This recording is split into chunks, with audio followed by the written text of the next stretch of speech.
सरकार ने तो चौधरी देवीलाल की दी हुई पेंशन काटने का काम किया और मुख्यमंत्री का एक बयान था कि 1,05,000 से ज्यादा बुजुर्ग जिनकी डेथ होगी उसकी वजह से पेंशन काट दी थी या उनकी रोक दी थी। हम सेशन में पूछेंगे हमारी पार्टी की तरफ से कि 1,05,000 कौन से बुजुर्ग थे हरियाणा के जिनकी डेथ होगी, गांव वाइज हमें डिटेल दी जाए, बताया जाए। इनको इस बात को लेकर के भी कोई शर्म नहीं है कि तुम किसके बारे में क्या कह रहे हो।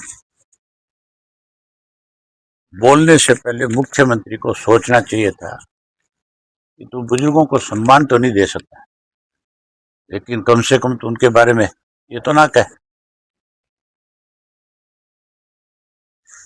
हमने सरकार को इस बात के लिए बाकायदा तौर पर चैलेंज देकर के कहा था कि हम 20 तारीख को आएंगे और सम्मान पेंशन जो है वो 200 रुपये जो तय घोषणा वो बढ़वा करके बुजुर्गों का सम्मान फिर बहाल करवाएंगे, मेरी सरकार को मजबूर करेंगे। ये भी कहा था नाक रगड़वाएंगे।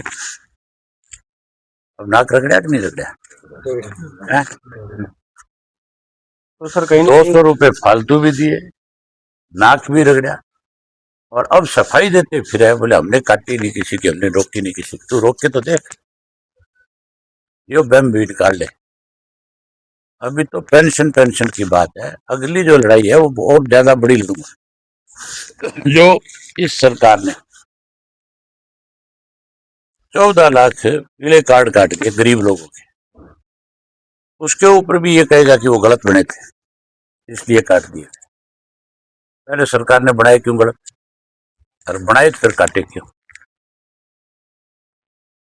जब गरीब आदमी इनके खिलाफ लट लेकर के सड़क पे आएगा फिर इनकी तसल्ली होगी। और मैं उन नेताओं में से नहीं हूं जो बिना तसल्ली कराए बिना किसी को छोड़ दे। सर आपने 20 तारीख का समय दिया था, तो कहीं ना कहीं कांग्रेस भी इसका श्रेय लेती हुई नजर आ रही है। वो कह रहे हैं कि हमने जो है दबाव दिया जिसकी वजह से सरकार ने पेंशन दी है। तेरे यहाँ वाला एमएलए कहीं गया था क्या? ये तो जाता ही नहीं कहीं। फिर किस कांग्रेस की बात करे तुम? कांग्रेस का एमएलए टवाना का, उसकी एक भी स्टेटमेंट उसने दी तुम्हारे सामने नहीं? तो ये तो उंगली कटा करके शहीद होना चाहूंगा। कई है ऐसे कांग्रेस भी नहीं, और भी हैं 2-3। बजट आने तो दे एक बारी। उम्मीद क्या कर सकते हो? हर बजट के अंदर कर्जा बढ़ा है, अब की बार 4 लाख करोड़ को पार कर जाएगा। जब कर्जा बढ़ जाएगा तो उम्मीद कैसे करोगे कि कोई विकास के काम? ये पैसा तो कर्जे में चला जाएगा।